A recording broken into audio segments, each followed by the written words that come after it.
এই গণ অভ্যুত্থানকে সবাই বলতেছে দ্বিতীয় স্বাধীনতা। তাহলে স্বাধীনতা যেখানেই প্রশ্ন আসে একটা পরাধীনতার বিষয়ের সাথে সাথে এসে যায়। আমরা তো স্বাধীন হয়েছি এর আগেও দুইবার, 47-এ একবার, 71 সালে একবার, এবার আবার কেন? 47-এ হয়েছে ব্রিটিশ বেনিয়াদের হাত থেকে, 71-এ হয়েছে পাকিস্তানি হানাদারদের হাত থেকে, এবার কার হাত থেকে আমরা স্বাধীন হলাম?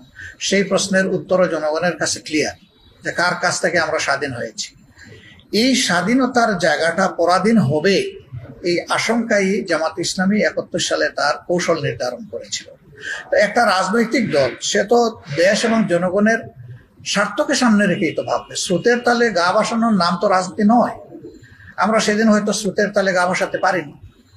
আমরা দেখছিলাম যে এইভাবে কারো সাহায্যে দেশ স্বাধীন হলে সত্যিকারের স্বাধীনতার সুফল এই দেশের জনগণ ভোগ করবে না, বরঞ্চ যাদের সাহায্য হবে তারাই এর সুফল নিয়ে যাবে, যেটা গত আমরা 53 বছরে অত্যন্ত বেদনাদায়ক ভাবে দেখতে পাচ্ছি।